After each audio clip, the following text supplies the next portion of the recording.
जिन जिन लोगों ने गीता पढ़ा है उनको साफ नजर आ रहा है कि यह युद्ध होना चाहिए। युद्ध में देरी हो सकती है मगर टल नहीं सकता है।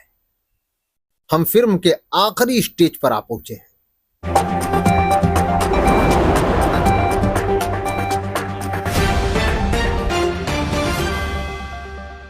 अस्सलाम वालेकुम वरहमतुल्लाहि वबरकातुहू। आज देश में इस बात की चर्चा जोरों पर गरमाई हुई है कि क्या भारत और पाकिस्तान में युद्ध होगा, प्रधानमंत्री मोदी क्या करेंगे। इसमें शक नहीं कि यह युद्ध देर हो सकती है लेकिन युद्ध होगा जरूर।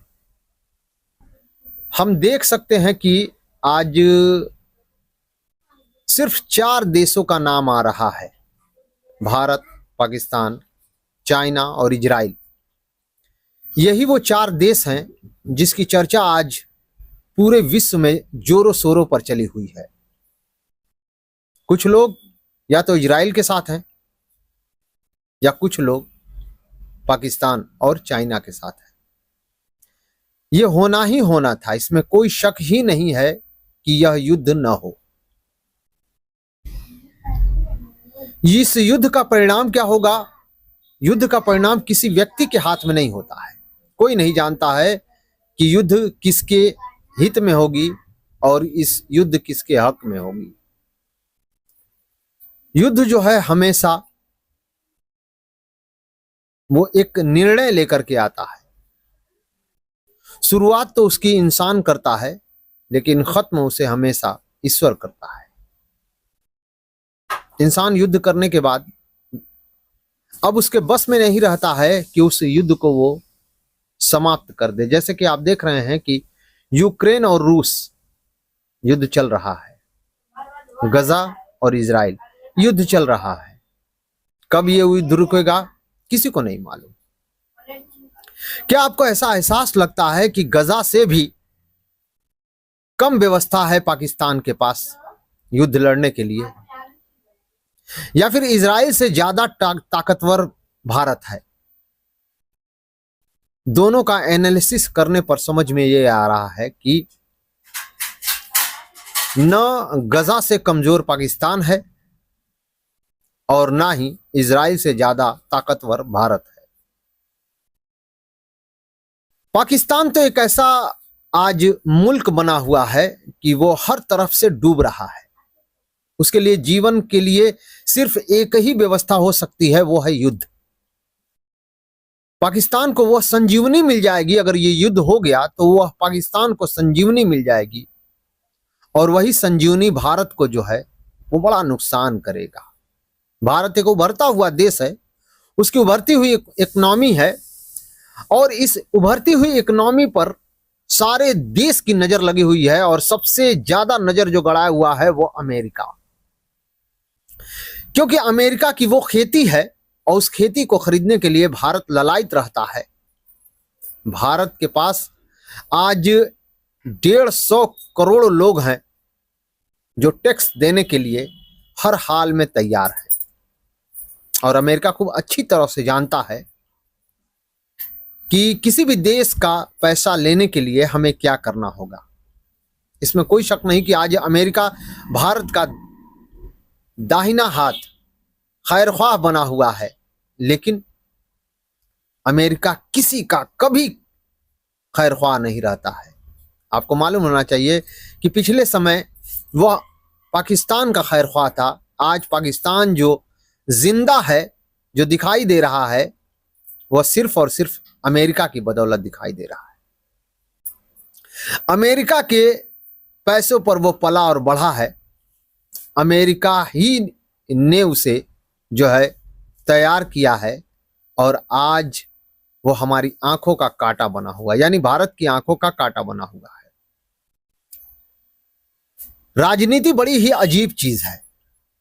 इसको चलाने के लिए साम दाम दंड भेद हर तरह की जरूरत होती है, लेकिन जो वक्त के बेहतरीन नेता होते हैं इन सारी उलझनों से बचा करके वो अपने देश को लेकर आगे जाते हैं और बहुत आगे जाते हैं।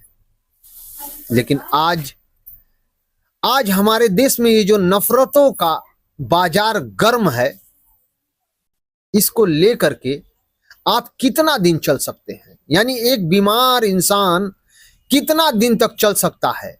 सेहतमंद इंसान लंबा चल सकता है, लेकिन बीमार इंसान लंबा नहीं चल सकता। क्या जो भी आज माइनॉरिटी के साथ होता है किसी भी इलाके में, क्या सरकार को पता नहीं रहती? मुख्यमंत्री के वहां पता नहीं रहती? सबको पता रहता है।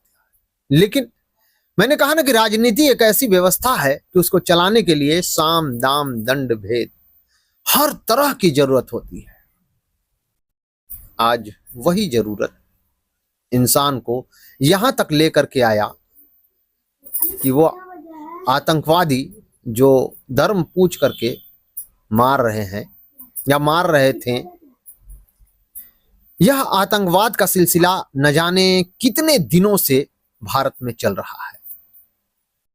वो आंखें, वो आह, वो सिसकियां, वो दर्द जिसको कहा जाता है कि 7 आसमान चीर कर वो खुदा तक पहुंचती है और गुहार लगाती है अल्लाह से कि अल्लाह, जिसने हमें तबाह किया तू भी उसको तबाही के रास्ते पर ले जा।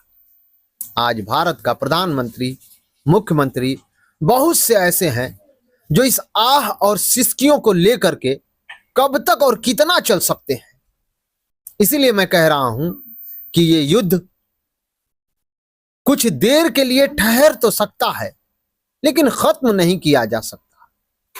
ये तय है, भारत और पाकिस्तान का युद्ध होना तय है। जैसे महाभारत में कौरव और पांडव का होना तय था कि कितने दिनों तक उस विष की गठरी को अपने सिर पर लेकर के इंसान चल पाएगा।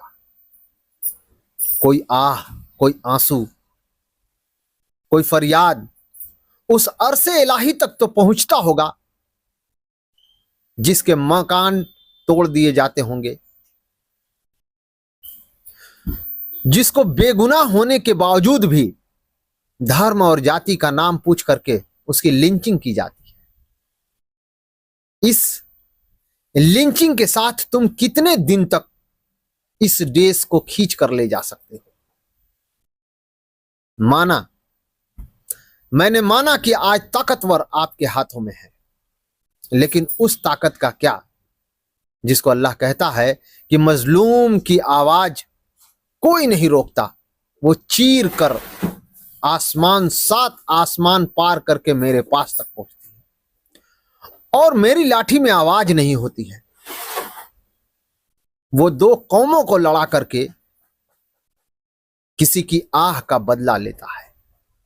जब ये दोनों देश आपस में लड़ेंगे तो हमें उस आह, उस दर्द, उस आंसू का भी पता चलेगा जो किसी के आह, दर्द और आंसू पर हम हंसते हैं, मजा लेते हैं, क्योंकि वो कहता है कि पाप की गठरी ज्यादा दिन तक नहीं चलेगी। एक दिन उसका वक्त आता है और वो भर जाता है। अभी वो वक्त आया नहीं आया ये मुझे नहीं पता, मगर युद्ध तो तय है कि होगा।